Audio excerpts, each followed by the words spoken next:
Hi, I would like to welcome you to the 2018 SEED Grant Information Session. Thank you so much for joining us. I have done this information session before, but there were some technical issues for me to be able to record it, and so that's why I'm doing a recorded version for you to use as a resource whenever you're applying for this grant. So for starters, the purpose of the SEED grant, and this was also mentioned in the RFP that was sent out, is to provide an opportunity for researchers who are interested in leading a small to medium-sized transportation research project. So your proposals are, can be done for the following reasons: to demonstrate a proof of concept intended for additional research in the future, conduct preliminary data collection supporting research concepts that may be expanded in future phases of the work, and assist or local regional agencies in addressing and implementing their research needs. So it's a smaller project compared to what is done in the general grant. SEED, however, does not support non-essential travel for conducting research and or performing project tasks. So it needs to be absolutely essential for you to be traveling, for example, to conduct interviews or things like that, to be included in the budget, or else we won't be able to approve that funding. Research that is led by a non-faculty member, so you have to be part of the consortium. Universities, of course, which includes UTA, University of South Florida, University of Wisconsin-Madison, Georgia Tech, and Cal Poly. Also, we cannot support equipment over $5,000, and we cannot support projects or any research activities that require long-term personal support. So again, this is more of a short-term project and can be either 6 months to a year. The theme for this project, which was also prevailing in the general grant, is transportation project prioritization and funding.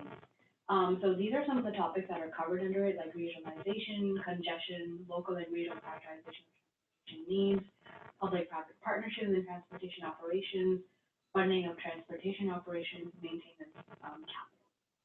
So these are the topics. It's not required that you adhere to this theme, but it is definitely recommended because it will affect your overall review process.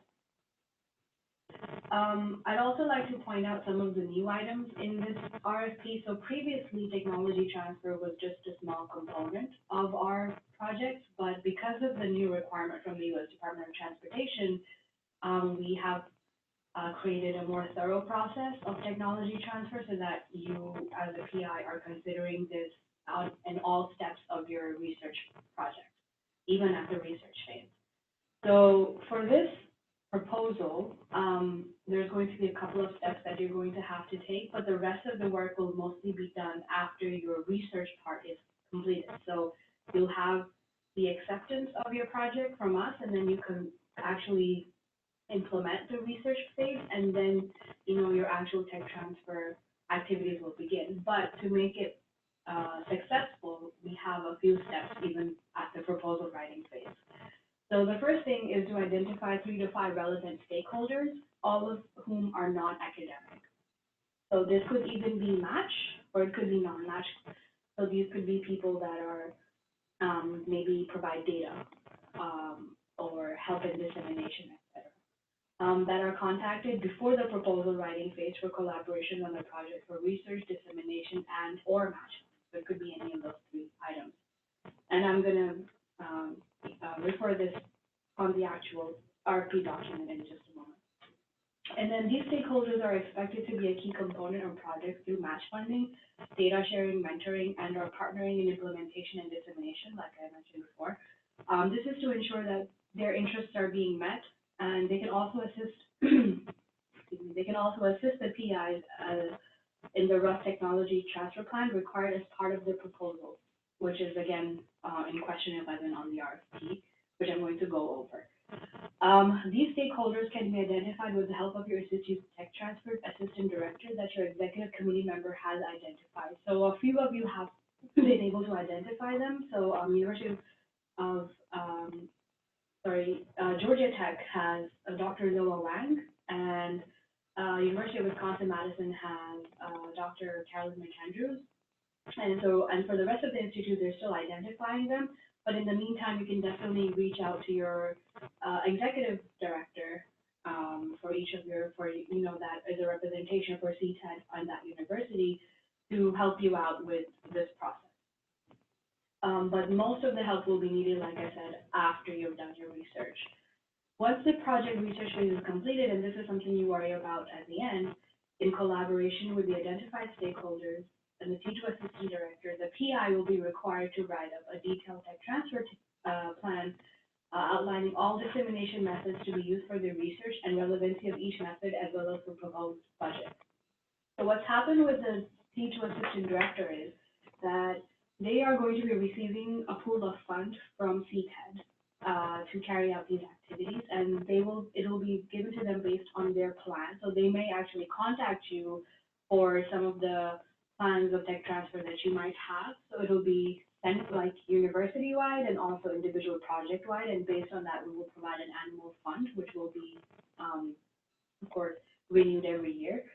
And the T2 director then becomes your source of guidance, not only for the tech transfer activities, but also your funding. And so they'll be able to advise you better on how the funding available can be used effectively. And so an individual agreement will not be necessary between UTA and your university, because that agreement will have already been made between that specific T2 assistant director and us. So that pool of fund is with them for you to utilize whenever you're done with it. So that's why once your project phase is completed, you have to write up this plan to be able to access that funding. And you can do that, again, with the help of your assistant director and some other resources on campus. This plan and budget will then be reviewed by your T2 assistant director and us for approval. Once it's approved, the funds can be accessed from the T2 assistant director at your institution, and then you can carry out your tech transfer. And also for this phase, quarterly reports outlining your progress will be submitted to your T2 assistant director for them to report to us, and then for us to report to USDOT. So it'll be a systematic process.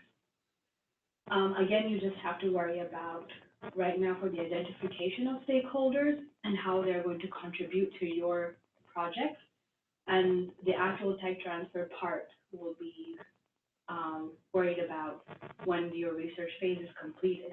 And even at this stage, there will be a question on it, and you can be as accurate as possible, and there will be a review process for it, and it is considered for your funding, but you don't have to be as detailed as you would be after your project has been completed. So these are the potential stakeholders: private industry firms, state government, federal, local, NPOs and commissions, transit agencies, foundation and nonprofit organizations, non-governmental civic organizations, all of them who might have an interest in your project topic. I mean, even if you're unsure if they have an interest in your topic, you can even have a starting point with one of these organizations. Or if you had a pending project with them and you feel like this might be fitting into that category, then you can maybe reach out to them and have them, collaborate on and have CTEDD funded. So the eligibility and funding for this grant is as follows. You could be full-time, junior, untenured faculty, research faculty, postdoctoral fellows, but you'll have to be a CTEDD consortium member. The funding will be $25,000 to $35,000 for SEED. A 50% match is required. So, for example, if your project is $30,000 being funded from CTEDD, you'll get an additional $50,000 from another external source, and in a total, you'll have $45,000 that you're working with. The total funding which will be given out in this round is $350,000. Priority will be given to junior untenured faculty. It'll involve those who involve interdisciplinary or external collaboration. So, you're collaborating with other different consortium members, or within your university, you're collaborating with other departments. Include student training, of course, through your GRAs. Propose a viable technology transfer plan. So again, it doesn't have to be detailed, but it needs to be viable enough and relevant to the project that you're doing. Involve members of underrepresented populations. The evaluation criteria is as follows for internal evaluation. So, does it fit the CTEDD RFP objective, which is mentioned in the RFP? Does it address CTEDD focus areas? What extent is transportation the focus? To what extent does the proposal support and mentor students? How does it support tenure track junior faculty? Does the proposal leverage matching funds and have external stakeholder involvement? Does the project support substantive and meaningful collaboration, multidisciplinary or multi-campus collaboration? Is it relevant nationally? Does it support equity and diversity? And how, if, for example, you're a PI that has already done a project with CTEDD before, how was your performance on that project, and based on that, we will be making some of those decisions. Externally, what we're going to do is probably send it to a couple of reviewers for each project, 1 or 2 maximum, and maybe a combination of practitioner and academic, because these are relatively smaller proposals compared to this general grant. The external criteria will be alignment to CTEDD objectives, focus areas, intellectual merit, applicability of outcomes, qualifications, innovation methodologies, resources and collaboration, your broader impact, and of course the viability of proposed tech transfer activities, which is an addition this round. Some other considerations: the completed package of proposals should be submitted prior to the deadline. So this time, because the deadline has been extended, it's going to be November 30th, 2018. And incomplete packages and late proposals will not be sent for external review. So beyond the 30th, we're not going to be able to accept any proposals.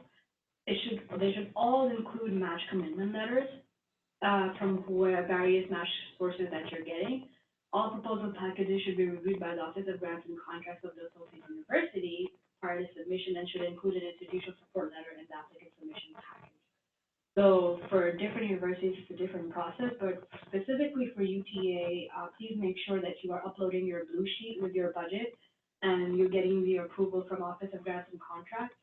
It could be either in a letter form that they've read it, or it could be the approval of the blue sheet itself, so that we don't have to go back and forth once your project has been approved or from our side. So please make sure that all of this documentation is happening beforehand, because a lot of times we've had PIs not sharing this information with the Office of Grants, even non-UTA PIs, and the Office of Grants kind of contacting us and telling us we're not sure what project this is referring to. Can you please provide us more details? So please make sure that you're having these conversations with them before you're submitting your documentation to us, so that the setup process is very smooth.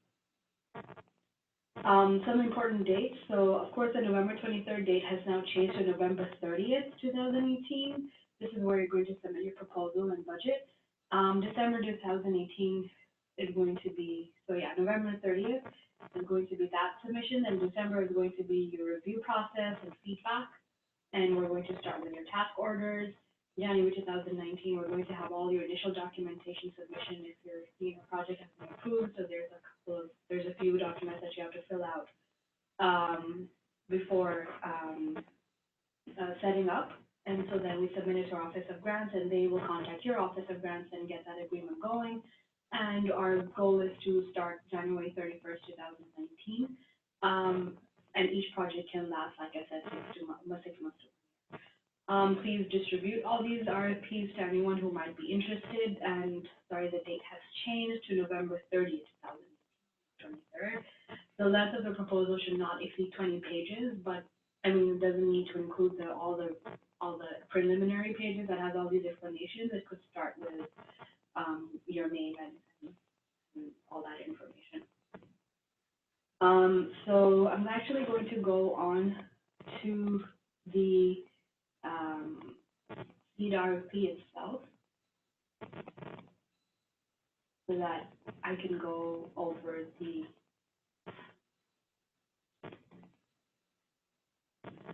document questions one by one. So of course we already covered the objective, the focus areas. Your project has to at least abide by one of these focus areas. We already talked about what is new in this RFP, technology transfer component, project eligibility, evaluation, and all of that. Other considerations, so here's the actual project, like, proposal start. You put in your title, principal investigators, co-PIs, your proposal information, what is the total cost that is requested from CTEDD, how many students, how many of them are undergrad, master's, PhD, and underrepresented members could be not only students, but also if you're a co-PI or PI from an underrepresented population, and if this will involve untenured faculty. Your match sources, so whether they're cash or in-kind, and I'll go through. So cash match is, you're actually getting cash or funding for your project. In-kind is like there is a piece of equipment or something like that that was actually bought for another project, but a part of it is going to be used, or a time from it is going to be used for this project. It cannot be something like your desktop, but it needs to be something more, relevant and viable to your project. So these could be, you could have two, however many match sources you need, so please keep adding the boxes, as many as you have. And then one thing that we've added here is core clients and stakeholders. So for example, you need a total of 3 people at least, right? So if you have 2 match sources, that means you only need 1 more stakeholder to be involved here, and they could be,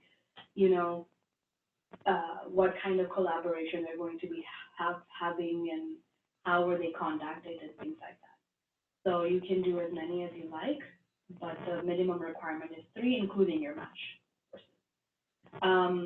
Here you're going to have your abstract. We've also added keywords. So these are like 3 to 5 keywords that are relevant to your project that we can add to the website so that, people can search them and tag them accordingly. Research focus areas, which focus areas does your project fit into?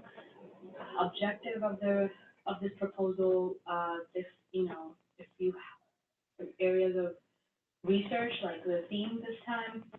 Background and literature review is something we also added, so, just to give us 1 page of literature review as to see what's been going on in your topic. And maybe, this project is filling in a gap.